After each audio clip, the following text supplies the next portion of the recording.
Buenos días, es un placer saludarlos a todos ustedes. Qué bueno que han venido aquí al Colegio de la Frontera.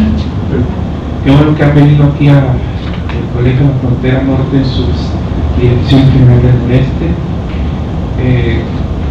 Volvemos con nuestra edición del Seminario de Estudios Tamaulipecos y hoy tenemos la visita de la doctora Alicia Bolt, que viene de la preparatoria Mill Valley en Brownville, Texas, es la directora.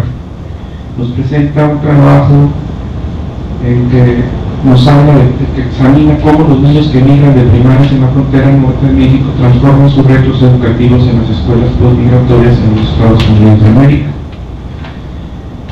Para comentar su trabajo tenemos el doctor Marco Aurelio Navarro del Colegio de Tamaulipas. Él es un experto en política de educación superior, especialmente en la internacionalización de la educación. Bienvenidos. La conferencista y comentarista, y como moderadora la doctora Elizabeth Cuerda, de aquí de la sede de Matamoros en el Colegio de la Frontera. Mucho gusto y muchas gracias. Bueno, pues gracias a todos los presentes y a los que nos siguen en línea en las distintas sedes del Colegio de la Frontera Norte. Voy a dar paso a la presentación de Alicia, que para su presentación nos va a hablar sobre resultados de su tesis de investigación de doctorado. Gracias, doctora. Antes de comenzar, quiero nada más ubicar el estudio en el contexto y decirles cómo surge la idea de este estudio.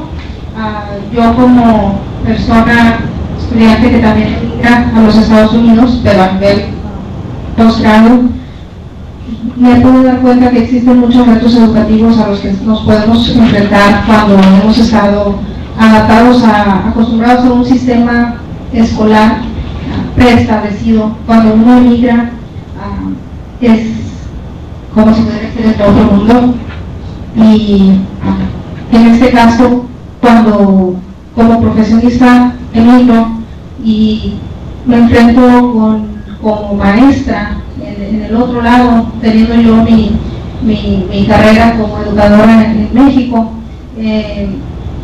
tengo una estudiante que en tercer grado, ella me dijo una vez, estábamos en un viaje en San Antonio, y me dice la niña, una maestra, estábamos viendo San Antonio lo que era el Álamo, y me comenta la niña, maestra, eso que nos están diciendo no es mentira.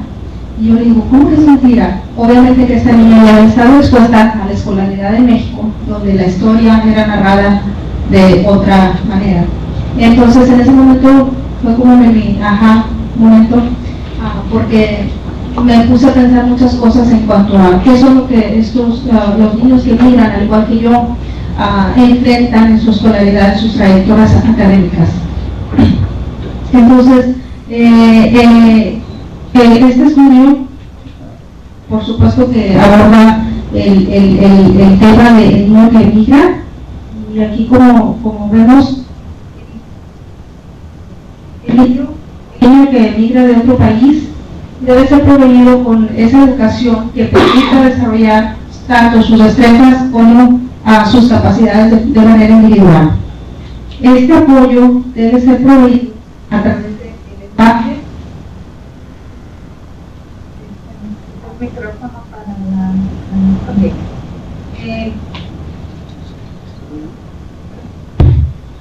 Este apoyo debe ser proveído a través del lenguaje, el plan o el programa de estudio, las técnicas de enseñanza, y una de las cosas mucho más importantes que esta tesis aborda es el conocimiento del niño como individuo. En cuanto al planteamiento del problema, se delimita por medio de las teorías que se han narrado. Por ejemplo, los estudiantes batallan la necesidad de adaptarse a un nuevo sistema escolar, las nociones preconcebidas de los niños emigrantes. Hay varios estudios donde narran las experiencias de los niños y donde se les, ¿cómo se puede decir? No se les da el crédito necesariamente que estos niños tienen cuando emigran. Sabemos que la migración es un fenómeno muy complejo a nivel social y en cuanto reciben los niños, pues es a otra manera diferente de vivir. Entonces, el problema más que nada es saber de dónde vienen o desconocer el sistema educativo del que vienen los niños. Y la literatura que existe actualmente refleja, la mayoría de la literatura refleja que esta experiencia es una experiencia negativa. ¿Por qué nos importa? Así como en esta gráfica vemos que cuáles son el número de estudiantes en Estados Unidos, pero estos datos son un poco obsoletos, 2008. Vemos que existen en la gráfica, lo azul es los de 18 años y bajo 18 años, y los hispanos en el contexto de la nación, también esos son los números, y como vemos, los hispanos con descendencia mexicana toman el 72% de todos los hispanos en los Estados Unidos. Y del estado de Tamaulipas vemos también que cuál es el porcentaje de población que emigra a Tamaulipas. Una de los más relevantes puntos a tratar es la educación. Se exige que sea equitativa por medio de la currícula escolar y de la instrucción. Nosotros tenemos dos instrucciones, como se le puede decir, lo que es la currícula escolar, lo que se imparte en los dos sistemas, de qué manera impacta al estudiante, y así también la instrucción, cuáles son las técnicas pedagógicas que los profesores o los maestros tienen establecidas y cómo impactan lo que es el aprendizaje. Y ahorita esta es la pregunta que de parte de mi estudio, cómo describen sus experiencias escolares los recién emigrados que vienen de, bueno, Yolistli y Olin fueron dos de los seudónimos que se utilizan, pero al final de cuentas estamos hablando de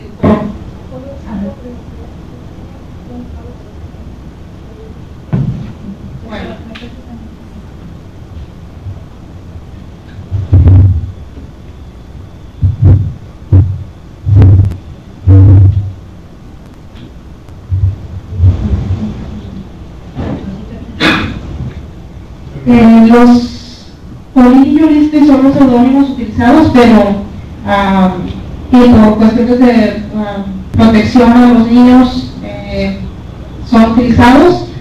De hecho, quiero mencionar en este punto que fue un poco complicado lo que era la recopilación de datos por cuestiones de privacidad. En Estados Unidos existe lo que es el IRB, que es un sistema donde no se permite, o que es muy, muy privado lo que son cuando se tratan de poblaciones en riesgo, como lo que son en este caso los niños migrantes, donde nos obligan a seguir ciertos procedimientos cuando se trata de investigación, y en este caso por eso ellos hicieron mucho hincapié en que jamás se mandara esta información, se manejaron nombres oficiales ni las de las escuelas, pero les puedo decir que está muy cerquita de aquí.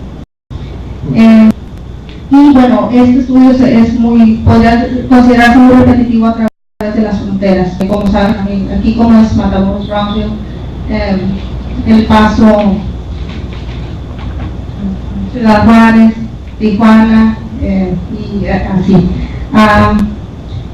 Los estudios previos que existen, la mayoría de las investigaciones se han enfocado a los niños antes de emigrar y después del proceso de migración. Y estos estudios se han enfocado a lo que son las prácticas de literatura y lenguaje y la percepción y comportamiento de los estudiantes, así como las prácticas del maestro. Y cuando los estudios que se enfocan después de la migración es cómo se han adaptado los niños y cómo es ese proceso, las repercusiones académicas que conllevan. Entonces el estudio se enfocó más que nada en contestar ciertas preguntas. En este estudio se investigan las experiencias escolares de niños recién emigrados desde una escuela primaria. ¿Quiénes fueron los estudiantes?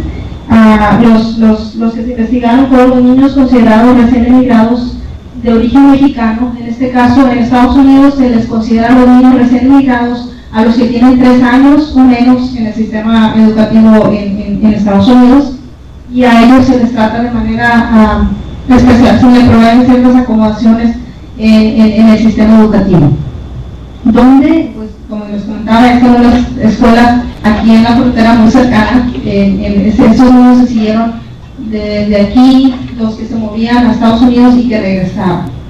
¿Y cuándo? Durante el segundo semestre del ciclo escolar 2009-2010. ¿Cómo fue que se realizó el estudio? Con herramientas etnográficas, con entrevistas audio-grabadas de los estudiantes, sus padres y maestros, así como editación fotográfica. Herramientas etnográficas significa que los niños estuvieron entrevistados viendo de forma cualitativa la calidad que implica dentro de este fenómeno, y a quienes entrevistaron a lo que es el niño, el papá, y a los maestros, tanto en este lado como del otro lado, y cuáles eran esas percepciones que se tenían en los dos lados. Y como meta se tenía el mayor entendimiento de las experiencias escolares, desarrollar, aumentar el conocimiento de las necesidades tanto sociales como académicas de los niños. ¿Y por qué? Porque el fenómeno migratorio se ha visto la mayor parte del tiempo del aspecto del adulto. Se le ha preguntado al adulto cuáles son esas experiencias.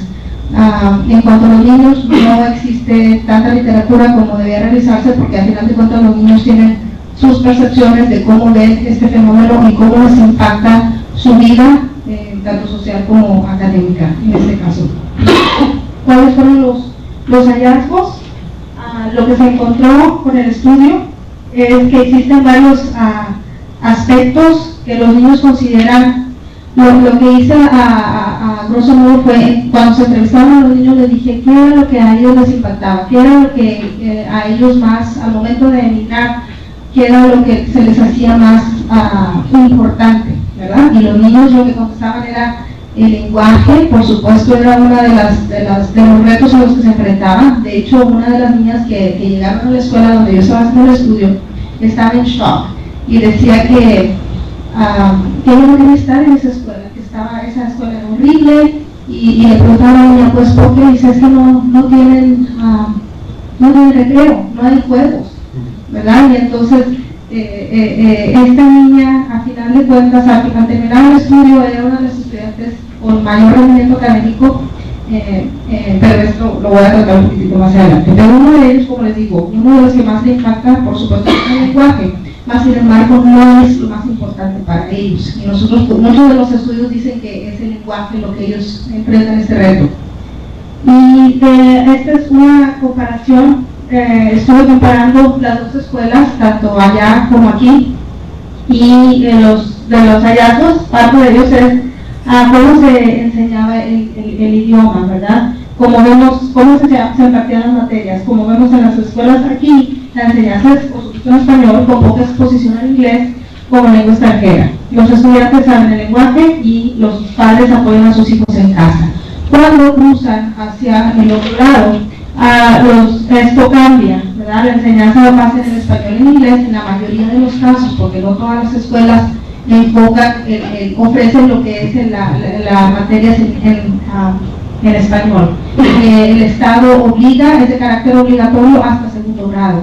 Ya después del segundo grado, el Estado de Texas no obliga a las escuelas. Entonces, por lo regular, y ese es otro rollo, lo que son los exámenes estatales, ¿verdad? Que la mayoría son en inglés. Entonces sí obligan a las escuelas a estar tratando las materias en el lenguaje oficial. Y los estudiantes no saben el lenguaje, los padres tampoco, consecuentemente saben el lenguaje en su mayoría, por consiguiente no pueden ayudar a sus hijos en casa.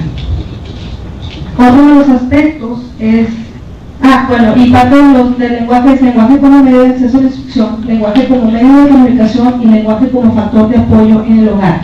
el lenguaje como medio de acceso a la instrucción, los hallazgos nos marcan que los maestros fueron pieza importante, pieza clave para los niños, para el éxito de los niños, y de manera individual. No quiero generalizar, porque en esa escuela donde se realizó el estudio, no todo, a pesar de que los maestros, como les digo, tienen por regla del Estado ofrecer la educación tanto en español como en inglés, tienen los maestros a final de cuentas cierta decisión en cuanto a cuál es su lenguaje de preferencia. ¿Y qué es lo que pasa? Algunos de los maestros en la frontera, en Estados Unidos, su nivel académico, el lenguaje académico en español, aunque no hablan, el nivel académico no es tan avanzado como el de un nativo. Entonces ellos la mayoría del tiempo prefieren hablar en inglés. Pero en este caso, en este estudio, los niños que se fueron parte del estudio, los maestros que les tocaron en ese año, estuvieron dispuestos a ofrecerles lo que es el lenguaje académico en español. Y los niños lo aprecian de manera, bueno, lo aprecian ellos a pesar de su edad y ofrecen lo que es el resultado, tenían los resultados. El lenguaje como medio de comunicación, los niños también, los datos arrojan que parte de su éxito lo atribuyen a que ellos podían platicar con sus compañeros. Ciertos de los compañeros que estaban ahí, como también hablaban español, eso les permitía socializar y navegar en este nuevo sistema escolar. Porque uno piensa, bueno, los maestros son los que más te ayudan, pero para ellos le atribuyen su éxito de sobremanera a sus compañeros que pueden hablar el español y que les decían, ¿sabes qué? Vas a hacer esto, ahora tienes que ir a esta clase, ¿verdad? Y luego ellos mismos decían que hasta en las materias les ayudaban, se sentaban, y a los que les pedían ayuda la mayor parte del tiempo eran los estudiantes, no tanto a los maestros. Y lenguaje como factor de apoyo en el hogar. Eso es algo que no tenían en su mayoría, más sin embargo los papás les apoyaban cuando las materias estaban en español. Y aquí vemos una comparación de los horarios, tanto como de aquí y del otro lado. Y a grosso modo les puedo comentar que si se fijan en este, que es el del otro lado, de 8 a 3:15, ¿verdad? Y no hay recreo. Y luego checamos el otro, este es el horario de aquí, y vemos que él por lo regular corre hasta mediodía, 12:30, y luego cambia el turno en la tarde, pero el turno en la tarde no lo analicé. Mas sin embargo nos damos cuenta que existe una diferencia, una discrepancia de 3 horas. Y aquí sí tenemos media hora de recreo. Y para ellos esto fue un impacto total. El hecho de no tener recreo, los estudiantes sentían que la vida era triste, ¿verdad? El recreo. Y yo decía, bueno, pues ¿qué tanto es el impacto del recreo, verdad? Porque quieren jugar. Mas sin embargo, cuando empecé a analizarlo a detalle, era como un ciclo en donde, bueno, ¿qué es lo que hago en el recreo? Juego. Mas sin embargo, ¿cuándo es cuando aprendo exactamente? Eso ya entra un poco al rubro de la pedagogía en la infancia.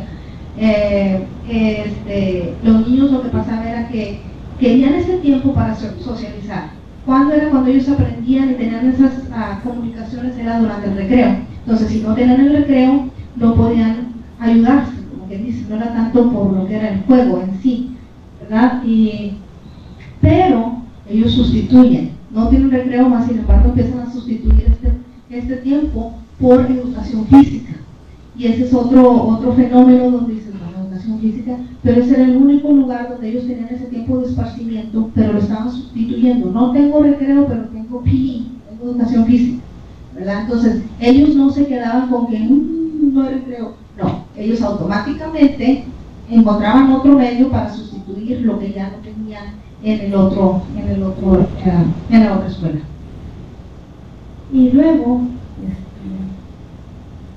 lenguaje como medio de comunicación, perdón. Esas son las diferentes maestros, y que era lo que ellas explicaban. Como se fijan, ciertas de las materias, ciertas de las maestras tenían sus preferencias, a pesar de que, por si yo en ese momento trabajaba con ellas, yo les decía, tenían que enseñar español, aún así las maestras decidían qué lenguaje seleccionaban para la instrucción.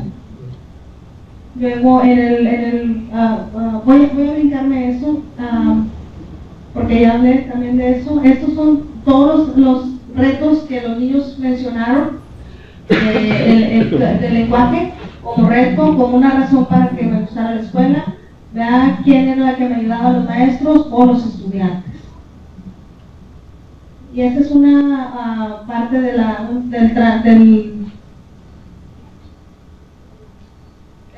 entrevista, o cómo narrarlos, transcripción de una entrevista de una de las niñas, ¿verdad?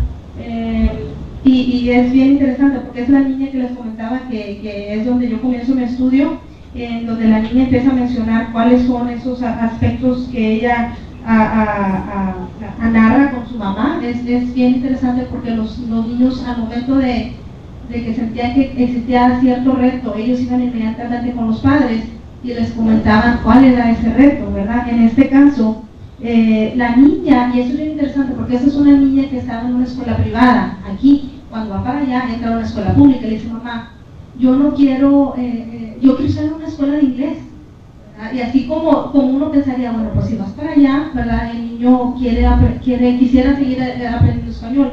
Esta niña decía que no, ella iba a Estados Unidos porque iba a aprender inglés, y todos sus primitos también se ven en inglés. Entonces, este es otro aspecto donde nosotros siempre decimos, bueno, es que los niños quieren aprender. No siempre, son parte de las, ¿cómo se puede decir? Tendemos a pensar que los niños funcionan de cierta manera, mas sin embargo en este caso la niña decía que ella quería estar en una escuela de inglés y era parte de su frustración porque se le estaba enseñando español. Esa es una de la carta que hace una niña también con su maestra, y dice que ella oye, se me va a salir el nombre, en la escuela de aquí, ella decía que ella era inteligente, cuando se fue para allá ya no era, ¿verdad? Ella está escribiendo en inglés porque es de la manera en que ellos estaban enseñándole, pero que para esta maestra, que esta maestra es de aquí, la niña decía, para ella yo era inteligente. Entonces ahí es otro aspecto donde los niños, parte de esa autoestima, ¿verdad?, se impacta. Y luego en el aspecto académico, ya cambiando de lenguaje, ahora vamos a académico, también es como el lenguaje empieza a ver cuáles son los retos que los maestros, esta es la percepción de los maestros, donde ellos empiezan a notar que los niños están batallando, y como se fijan, más que nada es en lectura y en fluidez, donde los maestros están diciendo que es donde más batallan, y lenguaje, no tanto en matemáticas, y eso es algo también que se maneja mucho, donde en matemáticas no batallan, pero vamos a ver ahorita más adelante qué es lo que pasa. Este es un extracto de una conversación de los niños, y es la maestra donde ella dice que aunque los maestros aunque los niños saben que pueden hablar, ¿cómo ayudan los niños que ya están allá a los niños que recién llegados? Porque dice que aunque ellos saben que hablan inglés, ellos prefieren hablar español, y es donde empieza lo que es networking, donde empiezan los lazos para poder ayudar a los niños que vienen de México. Y por eso los maestros también atribuyen que ese es algo que ayuda a los niños al momento de llegar, ¿verdad? Los maestros les dan ese crédito a los niños que están ahí, que en algún momento también a lo mejor fueron migrantes o no. Y luego, hallazgos del lenguaje también.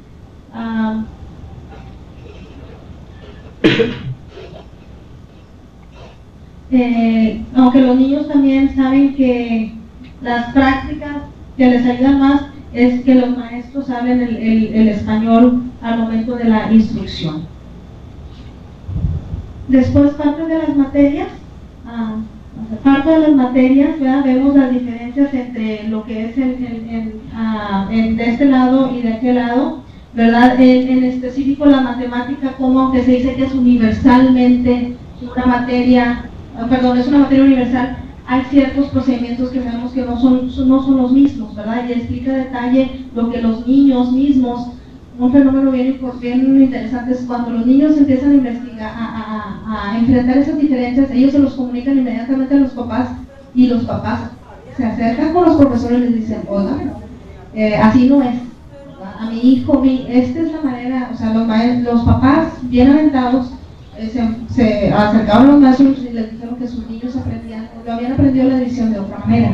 Entonces los maestros, al momento de saber eso, dicen, ok, este es un momento donde yo voy a enseñarle a los papás, es una oportunidad perfecta para hacer el involucramiento de padres. Entonces, Sí, señora, esta materia así se hace la división, pero aquí la hacemos también de esta manera. Ahora ya sabemos dos, ¿verdad? Entonces, ¿cómo los padres hacen esa conexión con los maestros y forman parte de ese equipo de apoyo? Y en ciencias también la mayoría es, aquí todavía se utiliza mucho lo que es instrucción temática, donde todas las áreas de contenido se relacionan, y allá son divididas. Y la lectura también, aquí la lectura tiende a ser muy por placer, el enfoque no es tanto por la comprensión, ¿verdad? Y esa es una diferencia donde los niños, ellos mismos narran, es que acá tenemos que, donde todos nos preguntan, ¿verdad? Y es el enfoque donde ellos notan también que existen estas diferencias. Y bueno, eso es lo que estaba. Y el tipo de lectura, en el caso como el sistema estandarizado es el formato TAKS. TAKS es el examen estatal donde todos los niños tienen que pasar. Los niños cuando llegan a Estados Unidos tienen que pasar un examen, y ahorita están cambiando las políticas donde se vuelve más riguroso, en donde solo hasta quinto de primaria se ofrece lo que es los exámenes en español. A partir de ahí no existe nada. El niño que va llegando tiene que hacer un examen en inglés, ¿verdad? Y esa es una problemática que también es parte del interés de qué se puede hacer cuando los niños llegan. Ahorita yo actualmente recibo estudiantes donde ya tienen casi terminada la preparatoria, y entonces al momento de llegar los recursos que existen actualmente no son suficientes porque no se les puede traducir lo que es sus materias, ¿verdad? Entonces, matemáticas, eso lo comentaba también ya. Y más ok, el aspecto socioemocional. Lo que habíamos era parte de lo que era el académico. En este caso, el aspecto socioemocional, lo que les comentaba, el tiempo para jugar, la interacción con los estudiantes y sus amigos. Y si como notamos, lo que más les interesaba y les llamaba la atención era tiempo de jugar. Y aquí es el tiempo de jugar, el recreo por 30 minutos aquí, allá no hay recreo, un periodo de 1 hora y 10 minutos para educación física, y aquí existen 5 periodos de 45 minutos de educación física de manera semanal. Este es uno de los dibujos que uno de los niños participantes hizo. No sé si se alcanza a distinguir, pero es algo bien interesante que me llama mucho la atención, porque si se fijan, este dibujo que está aquí de este lado es aquí. Aquel es del otro lado. Ahora sí me quedó bien, del otro lado. Y si se fijan, no me metí de lleno a lo que es la psicología infantil, pero a grosso modo podemos ver muchos árboles, mucho más colorido, ¿verdad? Aquí por este lado, si se fijan, hay 2 monitos, y esos son los papás del niño, en donde él está reflejando. Le digo, ¿qué están haciendo esos? Dicen, pues es que nos están llevando a comer nuestros papás, ¿verdad? Y luego allá, vean todos los niños afuera jugando, bien bonito, todos interactuando afuera. En esta parte de acá, si se fijan, el dibujo es un poco más frío. No existen niños, yo no veo niños por ningún lado, a excepción de la parte derecha, en la parte superior derecha. Ahí les digo, ¿qué hay aquí? Ok, este es el gimnasio, y ahí pone a todos los niños. Entonces, es ahí también donde se muestra el interés por la hora de educación física y cómo están sustituyendo lo que es todos los juegos en un solo lugar, ¿verdad? Y también donde está una puerta, el niño hace mucho hincapié, no se alcanza a distinguir, pero hay una puerta muy grande, y es donde nadie entra, ya no hay papás. Pero algo también que me da mucho la atención, si se fijan en la parte posterior, son los carros. Yo ahí trabajaba, le quitamos los nombres, pero dibujó el carro de mi jefe, que era el director, yo era la subdirectora, y dibujó a ese nivel el carro de los maestros, ¿verdad? Y también el niño muestra qué tanto impacto tienen los maestros. Él nos ve al mismo nivel, y los maestros ni siquiera no se estacionan ahí, pero para este niño era tan importante sus maestros como los directores, y la manera en que también estaban conformados en la estructura del plano. En cuanto a amigos, bueno, esas eran las razones por qué, y no era, pensaríamos que los amigos los querían para jugar, pero tanto tan importante era como querían amigos para jugar como para el apoyo para navegar la escuela. Los estudiantes, bueno, aquí narra por lo que cuando los niños ya llegaban, ellos ya sabían dónde pedir esa ayuda, ¿verdad? Yo siento que a los niños migrantes no se les da el crédito suficiente. Los niños son, yo creo que, y esa es una asunción, porque por el estudio lo narro un poco, pero más sin embargo, el niño tiene un proceso de adaptación mucho más rápido que lo que son los propios adultos. De hecho, cuando los entrevisté, los adultos todavía tenían los papás tenían ciertas miedos. No, así lo podría resumir. Y los niños, ellos ya estaban en otro nivel. Ellos ya, pasado, vámonos lo que sigue, ¿verdad? ¿Qué más? En el apoyo, como nos comentaban, los estudiantes atribuyen su éxito en gran medida a sus compañeros. Y luego, esa es parte de la transcripción. Y la niña narra, describe cómo fue ese apoyo de sus amigas, ¿verdad? Ella narra cuando llega y ve que no puede jugar con nadie, ¿verdad? Entonces narra cómo la niña, ella empieza ese proceso de socialización donde se le acerca a una niña y le dice, ¿quieres jugar? Bueno, y empiezan a jugar, y desde ahí, en ese momento en la educación física, y de ahí ella hace una de sus mejores amigas, y esta amiga la empieza a navegar al nuevo sistema de la escuela. Y este es cómo se interrelaciona el aspecto socioemocional, ¿verdad? El primero son los compañeros son identificados como un gran apoyo en la escuela. El número 2 es, por eso son los amigos importantes, lo que les describí al principio. Después, pero necesitas una oportunidad para hacer amigos, y eso es por medio de los juegos. Y por último, por eso son es la razón principal para que los niños necesitan ese tiempo de jugar.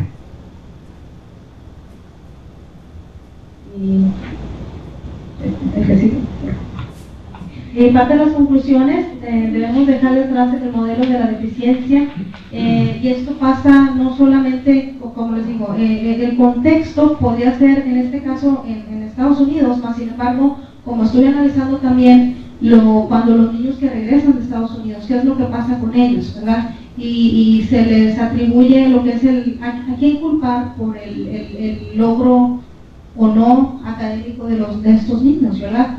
Y no se trata tanto de tener un culpable donde cuando la educación, los sistemas educativos no están interrelacionados y los niños no son exitosos. Un ejemplo es cuando van hacia allá, los administradores, los directores tienden a regresarlos un año, ¿verdad? Pero pues ¿por qué? ¿Verdad? Esa es una de las cosas que pues, yo me pregunto, ¿verdad? Asumen que el niño no va preparado académicamente, mas sin embargo la barrera es el lenguaje, no es ni el intelecto ni su progreso académico. Y cuando regresan de esta misma situación, me topé con niños que se podría decir que son invisibles a los maestros, porque ya no hablan el idioma, ¿verdad? Ya están aquí de regreso y no se les trata de acomodar la instrucción para manera que ellos puedan lograr ser exitosos también académicamente. Es más que nada, el estudio se enfoca a qué hay más allá de buscar un culpable en cuanto a si se le pudiera atribuir un fracaso a los sistemas educativos, pero no tanto a los sistemas educativos, sino a la transición que existe entre los dos países.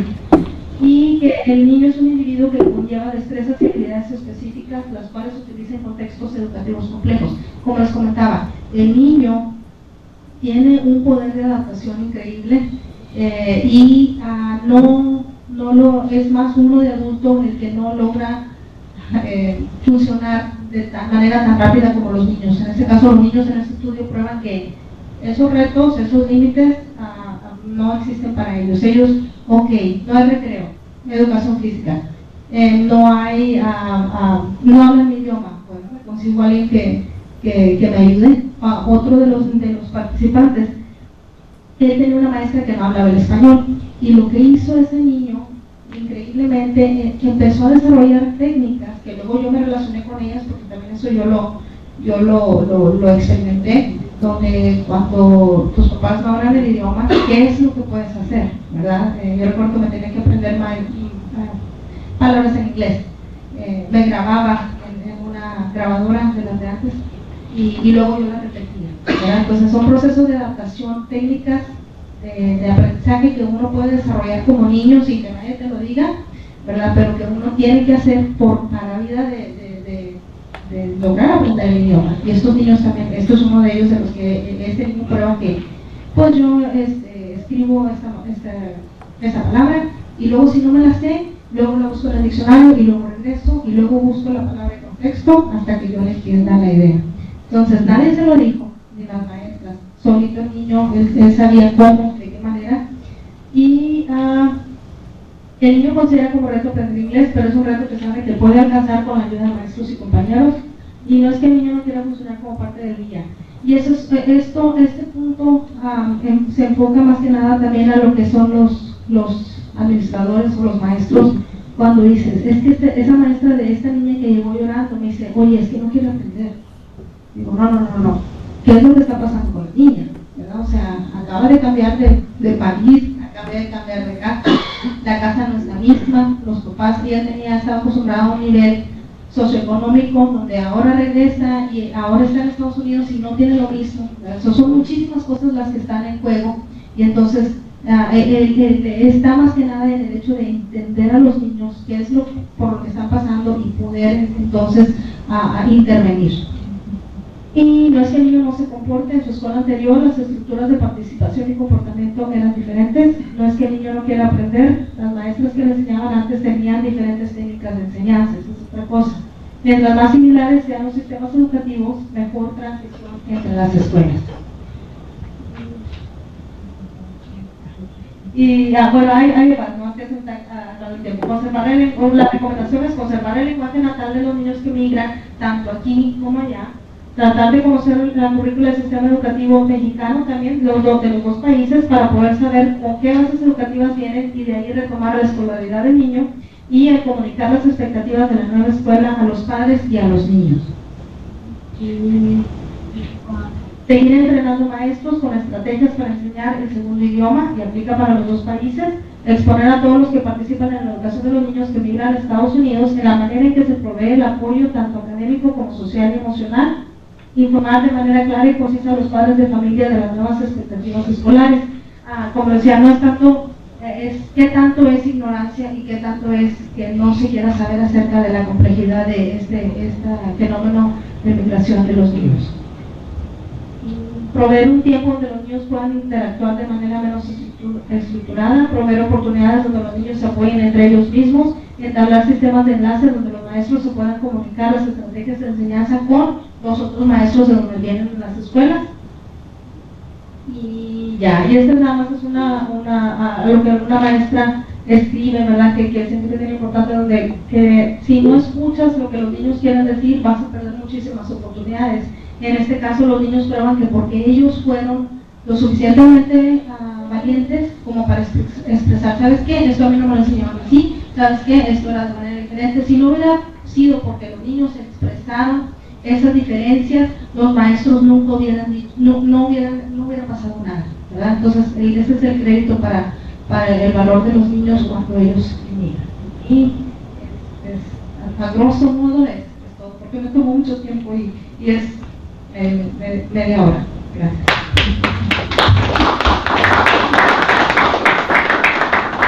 Agradecemos muchísimo la participación de Alicia. Como ven, detrás de sus palabras hay también toda una trayectoria de experiencia docente que, además de la investigación en lo particular, pues ella ha venido conjuntando toda esta serie de información y análisis que nos ha venido a presentar.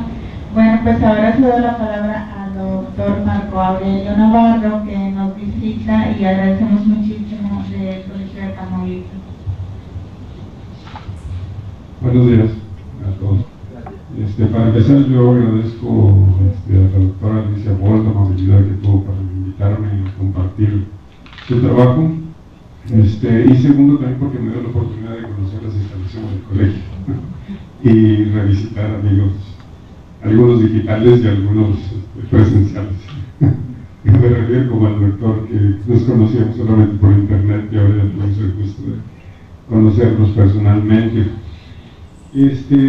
Yo venía preparado para introducir el trabajo de la doctora en un primer momento, pero lo que quiero hacer, que me parece además importante, es ubicar el trabajo de Alicia Bolt en el contexto de la complejidad que tienen estos estudios, para comprender la riqueza y el valor de lo que ha hecho.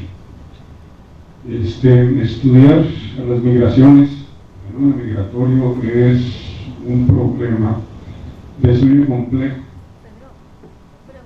Las migraciones, para empezar, hay problemas de medición, porque son gente que siempre se está moviendo, ¿no? Y entonces empieza uno por ahí. Después, cuando uno quiere ver las cuestiones cualitativas, ¿no? También es difícil de ubicarlos, de cualificarlos, y más si son niños.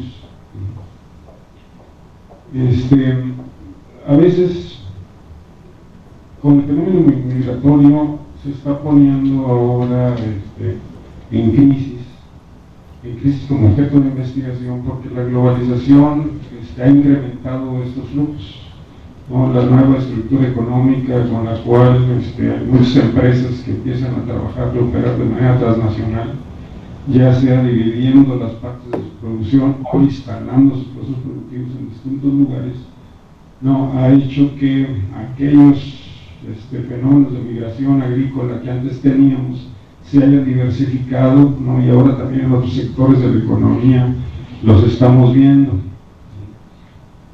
Pues si en el mundo de los adultos la migración es un fenómeno complejo, en el mundo de los niños lo es aún más.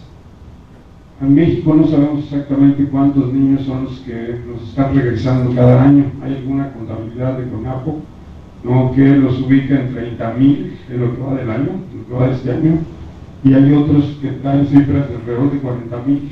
New York Times acaba de sacar la semana pasada un reportaje y ellos tienen un conteo como de 40,000 niños, nada más de los que están siendo deportados de los Estados Unidos hacia México. Estos niños deportados, algunos vienen solos, otros vienen acompañados de familiares, otros vienen con todo y papás, ¿no? Y son niños que llegan a los puntos fronterizos y el DIF de cada ciudad se está encargando de captarlos y localizarles sus familiares, enviárselos cuando son del interior del país, y cuando son de las mismas localidades se hace lo posible por ubicarlos y entregarlos a sus familias, ¿no? En el caso de Tamaulipas, para el año pasado había un problema de contabilidad. Algunos hablaban que eran alrededor de 9,000 los que entran a las escuelas, ¿no? Hay muchos niños que son deportados que son tamaulipecos, ¿no? Pero no entran a las escuelas. O los que se inscriben en las escuelas está fluctuando la cifra. El año pasado entre 9,000 y 12,000.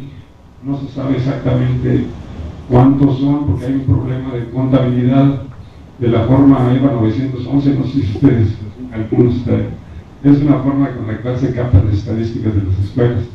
Entonces se habla nada más de niños que vienen del extranjero, pero en niños sí se puede discriminar entre los que vienen de Veracruz o los que son de migraciones internas, ¿no?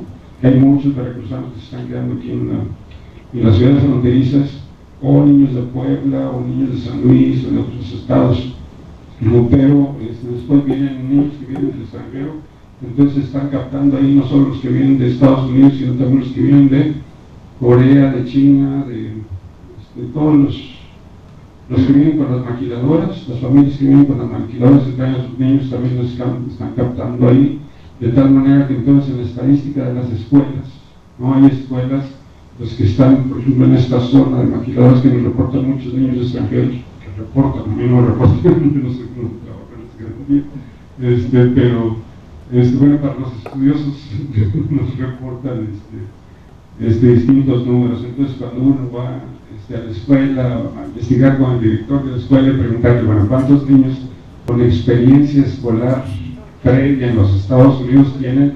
Lo saben. Gracias. Y entonces cuando hay que rascarle a los niños, a veces en cada salón, para ver cuántos niños vienen de escuelas de Estados Unidos. A veces ni eso sabemos. Tenemos muchos problemas para hacer una tipología de los niños migrantes, esta cosa que se dice así en términos tan generales. Lo que llamamos niños migrantes son muchos tipos de niños, ¿no?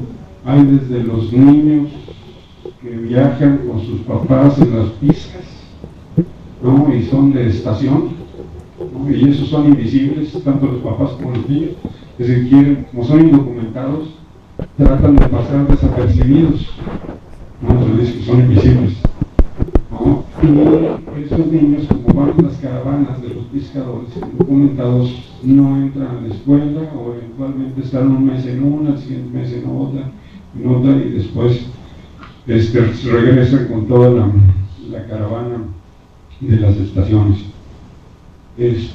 Por otra parte, hay los que son transfronterizos, ¿no? Hay niños que cruzan todos los días para ir a la escuela, a veces son de familias transnacionales, transfronterizas, binacionales, serían otro tipo de niños, ¿no?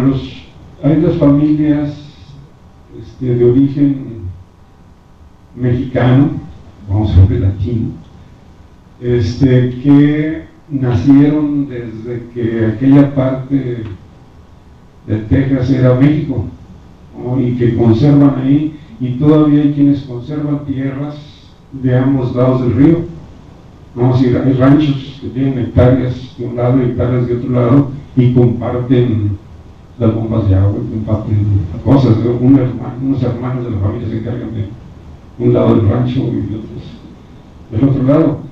Familias que se establecieron, estaba comentando hace rato que cuando se firman los tratados de Guadalupe Hidalgo, deciden dejar 10 kilómetros libres del mar hacia tierra adentro, ¿no?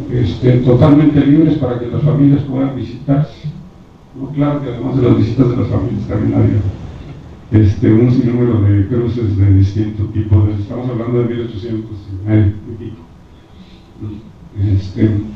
Y así con el tiempo se fueron estableciendo familias que tienen sus raíces en distintos lados. Bueno, en esta tipología de lo que llamamos niños migrantes, ¿no? Es compleja y es difícil de hacer, porque hay que cuantificar y además hay que evidenciar que existen los diversos tipos de población. Pero me quiero referir especialmente a que a veces también pasamos con el mismo rasero a niños que tienen un capital cultural distinto, ¿no? Y los pasamos dentro del término de niños migrantes. Me refiero a que quienes son de familias que pertenecen a ambas riberas del río han desarrollado una cultura especial, distinta a la del interior de ambos lados, en un lenguaje, en una memoria, en símbolos culturales, en religiones, en su visión de los símbolos patrios, etc., ¿no? Hay una cultura que no es híbrida, que no es binacional, sino que es propia, que es autónoma y que además se resiste a los embates de las culturas dominantes de ambos lados, ¿no? Es una identidad propia, no es una identidad mezclada, sino que es autónoma, que lucha por su propia existencia y que la hace distinta a las culturas dominantes. Y esto entonces, bueno, cuando uno se refiere entonces a la vida en las escuelas de ambos lados, entonces se encuentra uno, cuando uno trata con niños migrantes, ¿no? De pronto nos damos cuenta que tenemos toda una tipología de niños migrantes al interior de la escuela que tiene distintos tipos de capital cultural.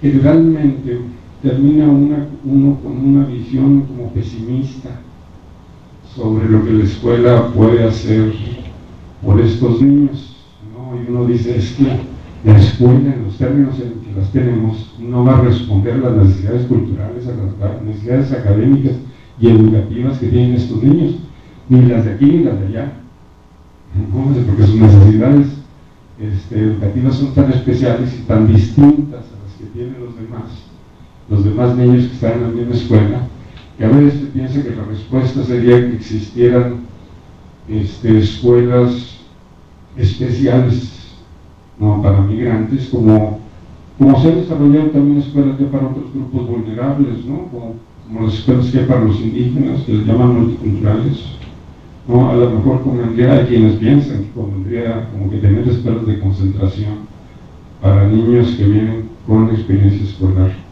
de los Estados Unidos. El trabajo de Alicia es un trabajo optimista, ¿no? En el trabajo de Alicia se recoge una inquietud de que es posible que los maestros puedan recuperar los conocimientos previos de los niños para ponerlos en operación, ¿no?, y generar procesos de aprendizaje que sepan utilizar los conocimientos previos de los niños, ¿no? Pero además trae otra cuestión muy original. Cuando se hacen investigaciones sobre los niños migrantes, normalmente se investiga a los papás de los niños. Se hacen entrevistas con los papás de los niños, se aplican cuestionarios a los papás de los niños, y uno nunca va a trabajar con los propios niños, que son nuestros objetos de investigación, ¿no? Esto es una gran riqueza que incorpora el trabajo de Alicia. Alicia trabajó con los niños, ¿no?, con los sujetos propios de la investigación. Cuando uno investiga con los papás, pues uno tiene referencias pues a través de la visión de ellos y no a través de la visión directa de los propios niños que se están estudiando, ¿no? A mí me parece muy rico este estudio en ese sentido, ¿no? Primero por el optimismo, cierta posibilidad de que ciertamente a lo mejor la escuela sí puede hacer cosas por ellos, y en segundo lugar también como investigador la originalidad de trabajar directamente con los niños, y eso lo puede hacer un docente, ¿no?, y alguien que tiene experiencia en la educación elemental y en la educación. A quienes tenemos experiencia en educación superior, nos es muy difícil trabajar con los niños, ¿no? Trabajamos más con adultos. Entonces me parece muy importante involucrar esto. Se me pasó decirles que hay una red que ha causado tanta preocupación, este fenómeno de la vida en las escuelas de los niños migrantes, que se integró una red que se llama Los Estudiantes que Compartimos, ¿no?, en donde hay investigadores de ambos lados de la frontera, desde Tijuana hasta Brownsville. Los niños que compartimos es una red que no es solo de investigadores, sino que también es de maestros, ¿no? Y los niños que compartimos, su campo de estudio es precisamente eso, los niños que están en ambos lados de la frontera, ¿no?, y que en los dos sistemas escolares intentamos atender. Sobre la vida en las escuelas hay programas gubernamentales de los cuales se conoce poco, ¿no? Aparte de este programa de grupos vulnerables y de atención a grupos vulnerables, de ahí depende un proyecto muy importante que se llama Educación Básica Sin Fronteras. Educación Básica Sin Fronteras ha desarrollado, por ejemplo, boletas binacionales, ¿no?, para que sean llenadas con las calificaciones de los niños, tanto de uno como de otro lado. Poco se conoce de estas boletas binacionales, casi muy pocos maestros y muy pocos padres de familia las trabajan, ¿no? El programa tiene que hacer mucho trabajo, lo ha estado haciendo con directores de escuela. Los directores tienen obligación de aceptar a los niños en la escuela en el momento en que lleguen y en las condiciones en que lleguen, ¿no? Y sin embargo hay directores que se resisten a aceptar a los directores a la mitad del año escolar y les dicen: a mis compañeros que hasta septiembre que van a empezar las clases, cuando por ley tienen que aceptarlo en el momento en que llegue. Se han presentado casos en que los niños son rechazados, no únicamente se pospone su ingreso, sino que son rechazados porque no hablan español. No, entonces se dice, no, hijo, vayas a aprender español primero, luego viene de la escuela. No, este director puede ir a la cárcel. ¿No? Pero sin embargo los padres de familia tampoco saben, ¿no? Tampoco saben cuáles son sus derechos. En fin, no se diga el trabajo que hay que hacer con los profesores para trabajar en el sentido de la Alicia Puerto, ¿no? Bueno, yo creo que con este panorama sobre los estudios de los trabajos sobre niños migrantes podemos ubicar el trabajo de Alicia, y yo nuevamente la felicito por ese trabajo tan importante que ha hecho, tanto en términos de ubicación del problema como también en el trabajo metodológico que utilizó, ¿no? Que eso es algo que vale la pena comentar aparte. Gracias. Muchísimas gracias a los comentarios del doctor Gabriel Navarro. Ahora vamos a abrir la sesión de preguntas y respuestas de la audiencia, unas 3 o 4, y regresamos a la mesa. Allá atrás está Arturo. ¿Alguien pueda llamarle el micrófono?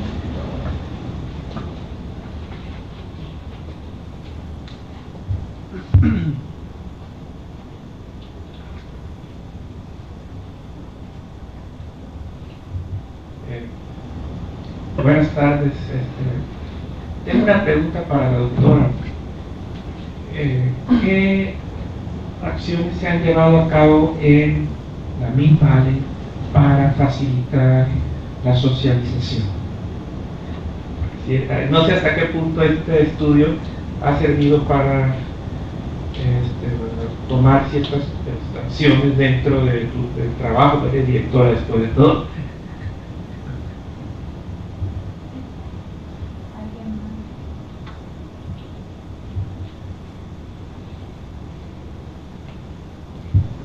Buenas tardes.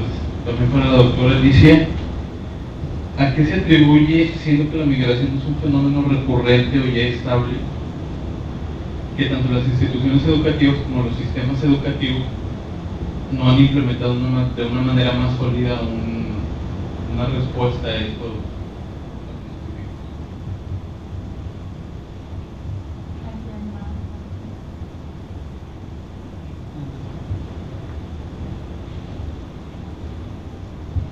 Bueno, yo quisiera hacer una pregunta más que todo en relación con las funciones que tenemos nosotros como Instituto Movipeco para los migrantes, que como propósito fundamental de este instituto es pues dar apoyo humanitario, jurídico y asistencial a los flujos migratorios en sus vertientes de inmigrantes, transmigrantes, emigrantes y sobre todo deportados y repatriados, que a últimas fechas se está dando.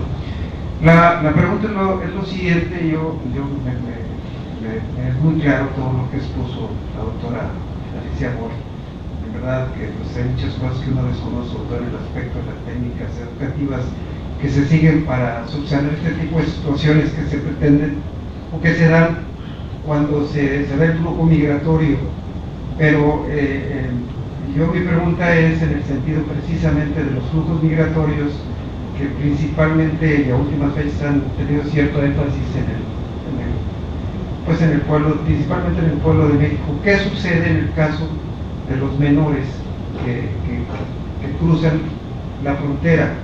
Vemos que sí hay atención en el caso de los menores que lo hacen con la documentación en regla, y consecuentemente, aun cuando representan un problema, las propias autoridades se ve que las instituciones educativas de aquel lado y de este lado pues hacen bastante por tratar de que el menor sufra un retraso en cuanto a su preparación, que es lo que se pretende en las instituciones educativas. Pero ¿qué sucede en el caso de los menores que sus padres por alguna razón u otra se encuentran en una situación irregular, con su carácter de indocumentados, como le decimos nosotros los mexicanos, ilegales, como les dicen del otro lado? En este caso, el gobierno hace algún distingo, el gobierno norteamericano, o la misma atención que se brinda al estudiante documentado es la misma que se brinda al estudiante pues, que está en situación irregular. Bueno, yo quisiera que nos hablaras un poquito sobre el perfil de los niños que entrevistaste, porque en algún momento creí entender que al menos uno de los entrevistados era una niña que venía de una escuela privada acá y pasa a una escuela pública. Y yo me pregunto sobre todo porque muchos de los niños que pasan al otro lado también son hablantes de lengua indígena. Entonces, ¿qué pasa con ellos? Si en el estudio se pudo rescatar la experiencia de algunos, porque ellos se enfrentan todavía a un problema mucho más complejo, que muchas veces no, como su mentalidad y su forma de hilar las ideas es en una lengua indígena, deben enfrentar otro tipo de dificultades, ¿no? La última, por favor. Buenas tardes. Mi pregunta es sencilla. Como maestro de grupo, cuando yo recibo un alumno que ya tuvo tiempo estudiando en Estados Unidos, ¿cómo puedo facilitar el proceso de adaptación a el modelo que llevamos aquí en México, buscando precisamente que el niño tenga un proceso positivo al llegar aquí?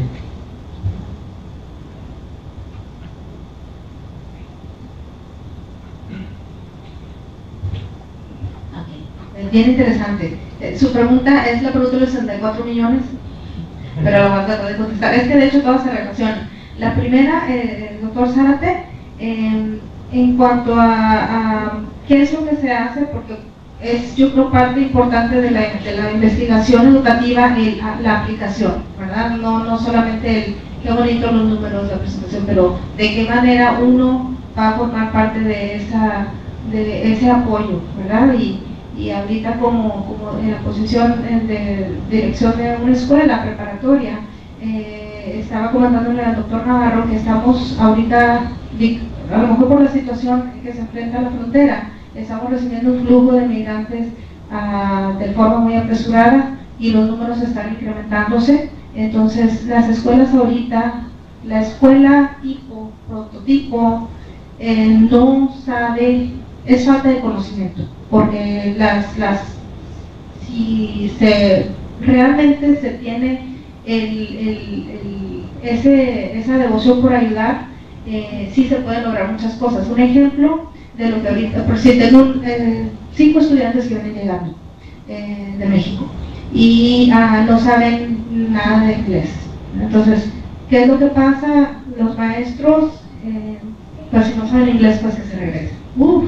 Se me vuela la tapa en la cabeza. Pero entonces, como directora, tienes que poner tus expectativas principalmente con los maestros, ¿verdad? ¿De qué manera podemos ayudar a los niños, ¿verdad? Especialmente si ellos saben el español, ¿verdad? Y existen varias técnicas. Los maestros saben que de manera obligatoria ellos tienen que hacer lo que le llaman preview, view, review, que es una técnica donde, si ya saben su contenido, por ejemplo física, la maestra va a empezar con el grupo de estudiantes a decir un resumen de lo que va a tratar la clase, luego va a dar la clase en inglés y al final se le va a reiterar o aclarar las dudas que tenga el niño. Ese es un ejemplo. Otro, existe un proyecto que se llama Lucha, y eso es parte de la pregunta de cuáles son los sistemas que existen actualmente en Estados Unidos. Lucha es un proyecto de la Universidad de Austin que tiene como finalidad, especialmente para los niños que llegan a nivel preparatoria, se mandan a Austin la tira de materias de los niños y se les hace una traducción simultánea o una equivalencia de cuáles son esos créditos, de cómo se les puede transferir esos créditos, porque si estás hablando de un estudiante que tiene 15 años, que a lo mejor aquí ya estaba a punto de terminar la preparatoria, pero llega a Estados Unidos, entonces se le empieza de cero, porque se necesitan 26 créditos, que son 26 clases para completar tu preparatoria en Estados Unidos. Entonces, lo que hace Lucha es, por medio de esa traducción o equivalencia de tu CARDE, a los niños ya les podemos dar los créditos cuando existe una equivalencia muy similar, que es realmente la misma materia, es lo mismo, ¿verdad? En donde se elimina lo que es que nada más se deje en lenguaje, ¿verdad?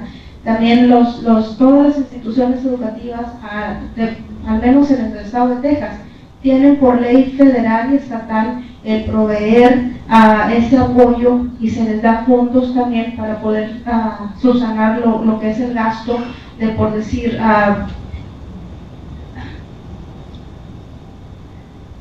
en lo que es las oportunidades, por decir, en el sistema de computación, ¿verdad? Que tengan cómo aprender inglés de manera acelerada, ¿verdad? Como Rosetta Stone y ESL Reading Smart, son programas que ayudan al niño a acelerar el proceso y que donde ya se pueda enfocar exactamente a las materias. Pero se trata de que no estén perdiendo el tiempo y que tengamos estudiantes de 23 años que no han terminado su preparatoria. Esos son, a grosso modo, lo que se está haciendo ahorita en la preparatoria, pero como les digo, eso es por iniciativa, se pudiera decir, personal, ¿verdad? Porque estoy en pláticas con otros directores bilingües. De cada institución tiene un director bilingüe, porque como les digo, se reciben los fondos, más sin embargo, como que dice, y aquí es el enfoque es a la política. Dependiendo se manejan maneras muy, no quiero hablar de política, sin embargo, cuando entra una persona al poder, quiere que todo esté bonito, que se vean los números bonitos en cuanto a cómo están haciendo los estudiantes en sus evaluaciones estatales. Entonces, como vienen corrientes de, ok, vamos a apoyar ahora sí a los niños migrantes, ok, título 7, que entró en efecto en 2002, el estado de Texas destinó millones de dólares para poder meter a maestros de que hablen los dos idiomas. Se les paga un apoyo extra, aparte de su sueldo, se les compra todos los materiales que existen en inglés, se compra lo que es la edición en español para que lo tengan así lado con lado. Los exámenes están en español, ¿verdad? Cuando llega el estudiante a Estados Unidos se le hace un examen para probar que no sabe inglés. Y aún así se gasta en el examen, parece, pues eso yo lo puedo decir, sin necesidad de gastar en $100 en un examen.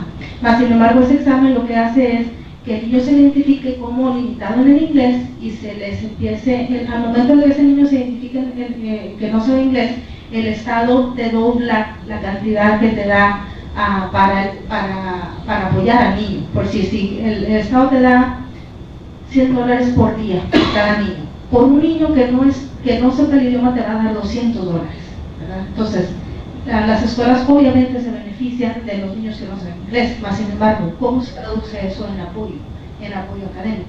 Ahí ya es otro boleto. Eso desafortunadamente depende de los administradores. ¿Qué tanto trabajo existe en las universidades? Que es parte de lo que se propone en la tesis, lo que es en las universidades locales o en las universidades en Estados Unidos, las universidades aquí en México. ¿Qué tantas materias se destinan a informar a los futuros administradores, a los futuros maestros, para que estén capacitados para poder saber estas técnicas, como les digo, este ejemplo de preview, view, review? ¿Quién lo sabe, verdad? ¿Qué escuelas las enseñan, verdad? Entonces, eso es algo también que habría que ver, pero desafortunadamente ahorita depende de qué tan informados estén los directores, el apoyo que se brinde a los niños. Y luego, ¿cuál era la pregunta? En México se refería a Sí, que si la migración es algo que ha existido y no se va a acabar porque no han implementado los sistemas educativos o las instituciones educativas algo más contundente para solucionar. Creo que ha habido esfuerzos en los dos países muy sustanciosos. Lo que he visto y en mi poca experiencia con el doctor Navarro, a lo mejor, sí existen los esfuerzos, ¿verdad? Tanto en México como en Estados Unidos. No ha habido una secuencia como una correlación. De hecho, he contactado ya los desquiciados de la Secretaría de Relaciones Exteriores para que me pudieran escuchar en una propuesta, ¿verdad? Por si tan solo un ejemplo es, pues si mis maestras en el otro lado, ¿verdad? Me decían, oiga, es que necesitamos saber qué currículo, qué es lo que cada niño está aprendiendo allá, ¿verdad? Para que por si me llega en tercer año, yo sé que, ¿sabes qué? Este niño ya aprendió las tablas de multiplicar. multiplicar. No voy a perder yo el tiempo enseñando las tablas de multiplicar cuando la niña ya me está haciendo multiplicaciones de 2 dígitos. Entonces, me metí al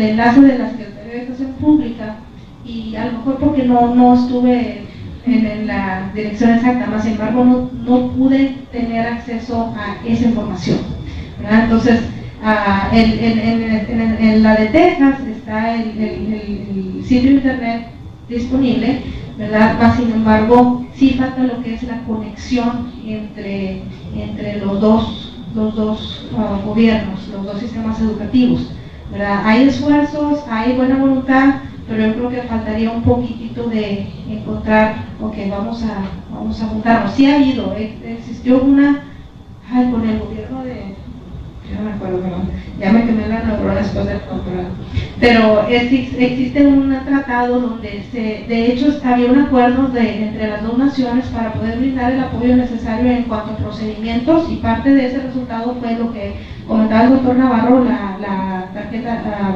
el documento de transferencia. Pero yo también le comentaba en la mañana, digo, yo como directora nunca he visto uno, ¿verdad? Entonces, ¿quién lo manda? ¿Verdad?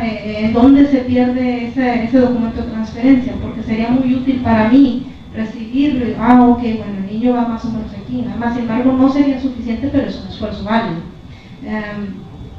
Pero, pues, así, pues, no creo que, falta un poquito lo que es el enlace. Pero como digo, los esfuerzos existen y es desafortunadamente, porque pues, si ya se ha hecho el esfuerzo, ¿por qué no juntar el esfuerzo? No sé si se tenga que ver también con lo que la política de el financiamiento en cuanto a programas que existan como el que comentaba el doctor Navarro, ¿no? Que está un poco más enlazado con los dos países.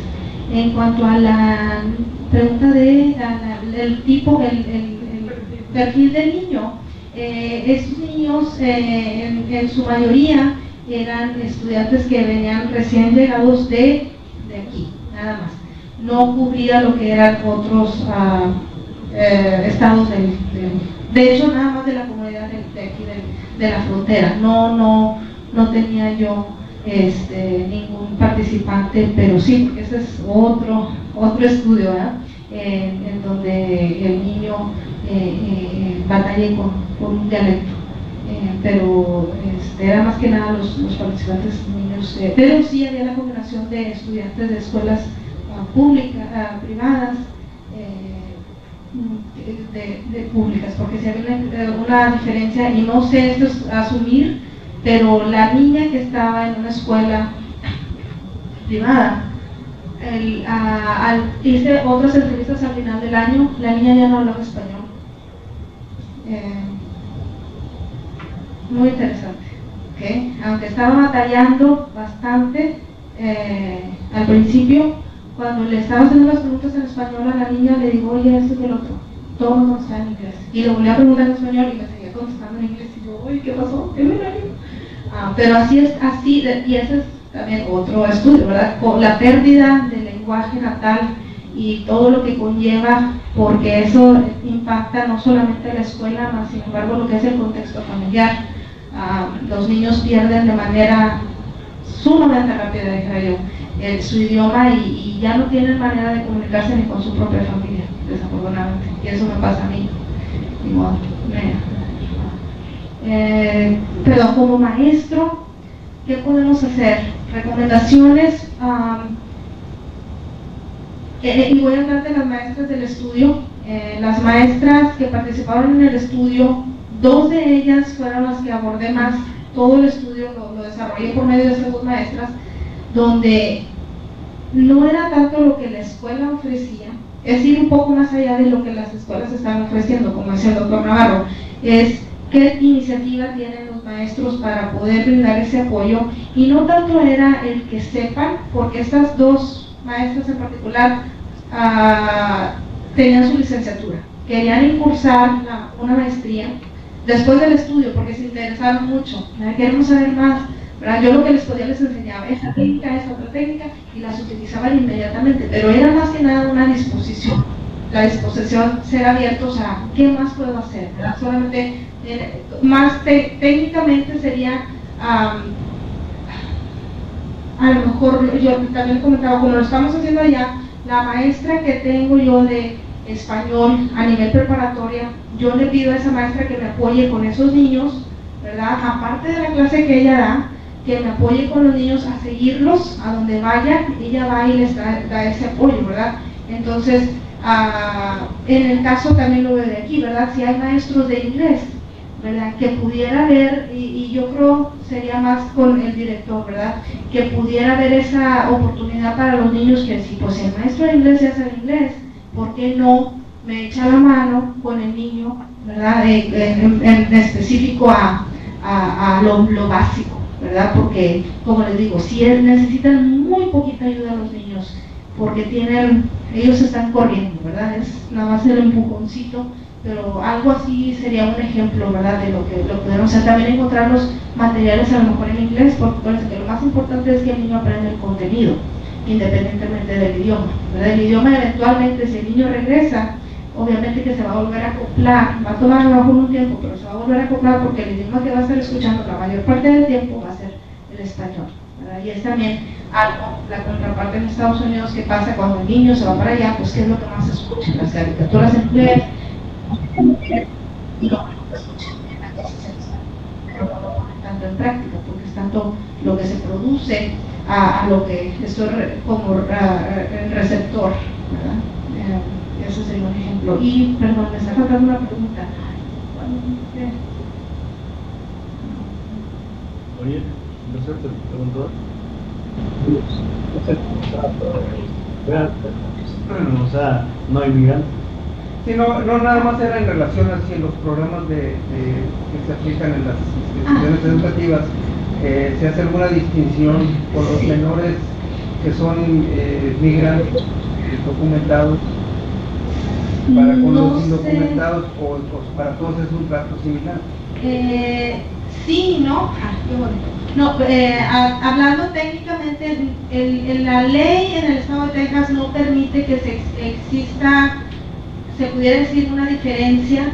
Se trata de manera muy confidencial. De hecho, solamente tan solo el hecho de la identificación. Como le comentaba el doctor Navarro, que es muy difícil saber qué estudiantes son migrantes, pero técnicamente en el sistema los niños, cuando entran y no tienen un ya tienden a irse al principio, entonces eso los distingue automáticamente. Nosotros sabemos exactamente quiénes son, ¿verdad? Que no podemos darles un trato especial. No se trata de que las escuelas en Estados Unidos han estado combatiendo el separar a los niños, ¿verdad? Porque es como segregación, ¿verdad? Eso ya es históricamente, que no se quiere ni tanto a ninguna de la población de riesgo, como ya sea los de educación especial, los migrantes, ¿verdad? Más sin embargo, el Estado da más dinero, como les comentaba, para apoyarlos, ¿verdad? En cuanto a maestros, pero es muy limitado, ¿verdad? Se llega, como les digo, con ese dinero uno puede comprar libros en español, puede pagarles a los maestros más dinero porque hablen el español, pero ese es otro, como les comentaba, todo depende del director, porque si a los maestros se les dice, ¿sabes qué? Te voy a dar de $2,000 a $5,000 cada año porque sabes español y porque estás certificado bilingüe. Pero si yo entro a ese salón y la maestra no está hablando español, pues ¿qué pasó? ¿Verdad? Entonces yo como directora lo que he hecho es, yo quiero ver en tus lecciones dónde estás marcando, quiero entrar a ese salón y quiero estar escuchando español, porque la manera, pues entonces es dinero gratis, ¿verdad? Pero como les digo, el monitoreo de esos programas, ¿verdad? Pero hay muchos directores, pues como en todos lados, ¿verdad? Que, hey, el examen estatal, como nos evalúan todos los años, ¿verdad? Y si los niños no están dando los resultados, pueden cerrar la escuela. Entonces es como un arma de dos filos, donde sí lo quiero ayudar, pero quiero que aprenda inglés. Entonces ahí es donde entra la complejidad de me está apoyando el Estado financieramente, más sin embargo tengo estas restricciones donde el niño tiene que aprender inglés y le llaman el sink or swim, o nadas o te hundes, ¿verdad? Hazle como puedas, ¿verdad? Es el acercamiento que desafortunadamente muchos de los administradores en las escuelas toman, ¿verdad? Pero como le comentaba también con Navarro, es falta de información, ¿verdad? De qué manera se pueden modificar ciertos recursos para poder ayudar. Como comentaba, Lucha sería uno de esos programas, pero cuesta. Entonces, pero existen apoyos gubernamentales, dinero federal que uno tiene que aplicar, ¿verdad? Yo tengo que aplicar cada año para que me den un dinero de apoyo extra y yo pueda mandar esas transferencias a Austin y que me digan, ¿sabes qué? Este niño le puedes hacer equivalencia y ya nada más necesitan 6 créditos para graduarse. Les agradecemos mucho la participación de Alicia por cuestiones de tiempo y también por los que están en línea. Vamos a dar por concluido el evento, agradeciéndoles a cada uno de ustedes la presencia que han tenido. Este foro pues es una ventana donde nos asomamos a diferentes temáticas que afectan la frontera y en particular el estado de Tamaulipas. Agradecemos mucho a Alicia y al doctor Navarro que nos han dado la oportunidad de conocer las experiencias de los estudiantes transmigrantes en la infancia, y es la posibilidad para muchos de nosotros para informarnos de esta problemática y quizás en el futuro profundizar más en ella.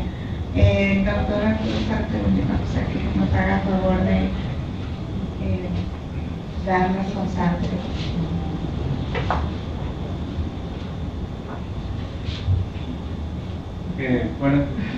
El Colegio de la Frontera Norte otorga la siguiente constancia a la doctora Alicia Bolt por su invaluable participación con la conferencia examinando cómo los niños que migran de primarias en la frontera norte de México transforman sus retos educativos en las escuelas postmigratorias en los Estados Unidos de América, realizada en el marco del Centenario de Estudios Tamaulipecos. Firman el doctor Oscar Hernández, coordinador del seminario, y la doctora Elizabeth Cuerno, organizadora de la sesión.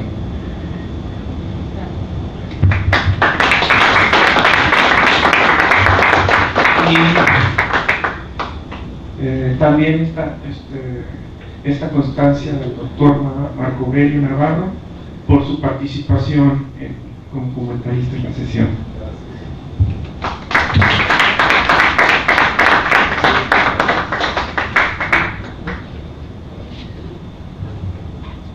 Bien, pues si gustan, los invitamos a un cafecito. Muchas gracias.